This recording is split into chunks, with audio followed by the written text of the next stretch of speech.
Well, not only is there a journey, but the journey is enjoyable. One learns something different, hopefully, every day of one's life, and then one applies those lessons to becoming a better human being.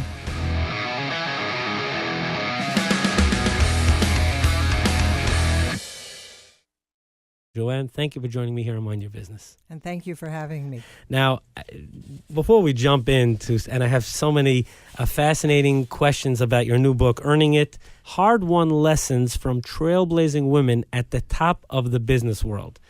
Tell us, Joann, a little bit about yourself. You're obviously in a very prominent position at the Wall Street Journal. What was your journey like? Well, I joined the Wall Street Journal as my first job after getting a graduate degree at Stanford in journalism. I had been a summer intern at the Wall Street Journal between my junior and senior year of college. I worked in the Washington Bureau. And when I joined the Wall Street Journal in San Francisco, I was the first woman they had ever hired as a reporter. But it turned out that during World War II, when all the men went off to war, secretary there and some of the other bureaus got sort of shanghaied into doing some reporting assignments. But of course, when the boys came home, the women went back to being secretaries. So I joined a bureau where there were only male reporters and a bureau chief. You know what's beautiful about this story? You started as an intern. There's a journey. Well, not only is there a journey, but the journey is enjoyable. One learns something different, hopefully, every day of one's life, and then one applies those lessons to becoming a better human being. Let's jump right in terms of what would you say are the two or the most successful leadership traits exhibited by female corporate executives? Well, I cannot generalize to the entire universe, but I can certainly speak from the ones I interviewed for the book. At the end of the day, I talked to 52 highly experienced corporate executives, nearly 2/3 of whom have been or are public company CEOs. Lots of companies that we've all heard of: IBM, Hewlett-Packard, General Motors, Mondelez, Campbell Soup.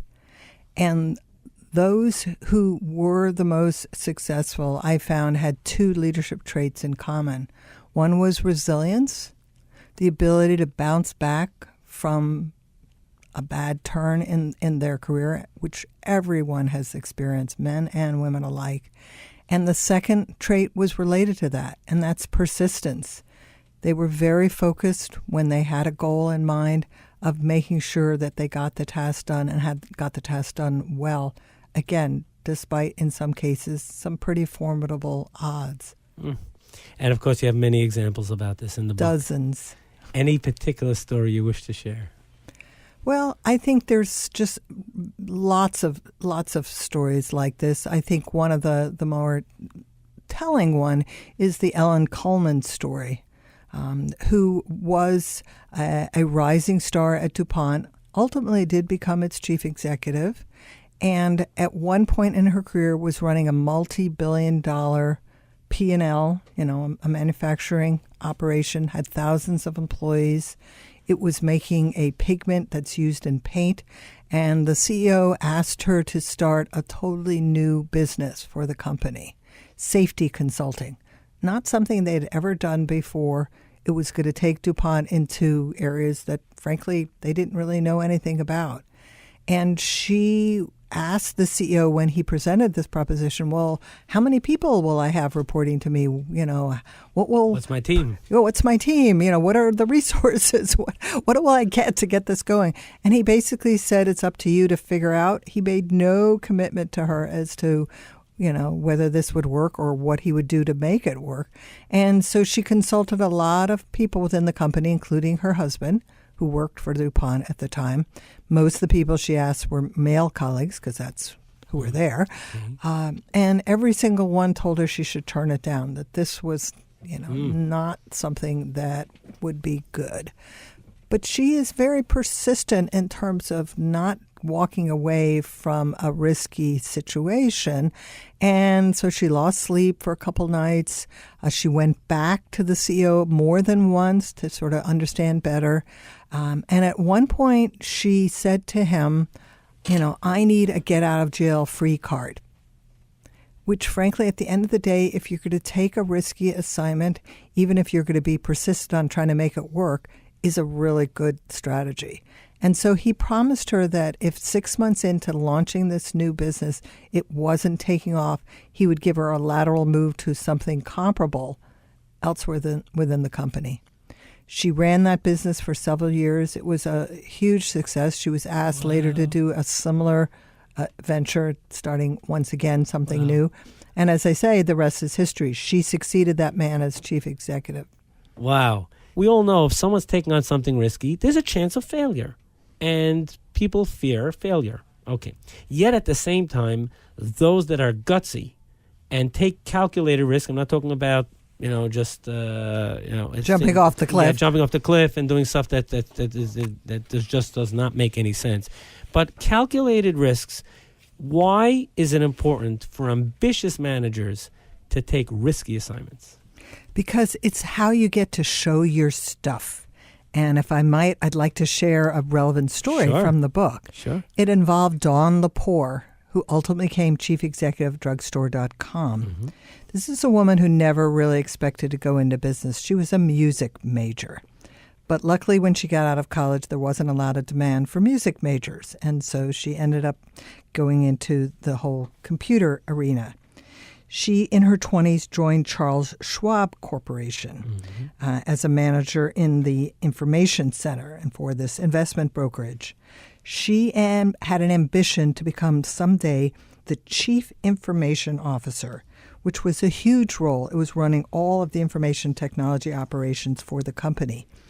She, like many people, and women especially, had a fear in her mind that this voice kept telling her, I can't do it. I can't do it. I can't do it. I can never do that. I can never do that. I'm a music major. I don't have the background. But yet she finally decided she should at least try. And what happened was she became a vice president when a new chief information officer arrived, and she essentially watched how he operated and tried to learn from him. And within a year, she got promoted to a senior vice presidency, and this CIO began grooming her as his possible successor. But the point was she had no idea how soon he would leave. And so she needed to prove she could take on a risky assignment and succeed. And this happened a few years later. Schwab was getting ready to install a new generation of technology for the entire company. They were looking for somebody to run this rather risky project. Guess how many people raised their hand? None. Okay? People were saying, we don't need to change our system. It won't work. We have everything we need. She raised her hand, and she thought that would then strengthen her chances to become chief information officer. And so what she said to me is, you had to be able to show you could take on something you didn't know anything about. Perhaps you should call it courage or naivete or stupidity, but I took on the project. And the project, this new technology initiative, was making some progress when the chief information officer retired in 1994. Wow. At that point, she was 39 years old and believes her willingness to take that risky assignment was the main reason that she got the plum position. In fact, higher level people in the company told her that. Wow. So she got herself onto the radar screen and got the attention of others, and that she was able to take on something gutsy and be successful with it. Exactly. What final takeaway, it could be anything, you would like to share with the audience of Mind Your Business? I guess my final takeaway would be, don't give up, try harder, and you will keep earning it. 77 WABC Radio presents Mind Your Business, hosted by founder and president of Bottom Line Marketing Group, Yitzchok Saftlas. Mind Your Business focuses on business and marketing strategies for success.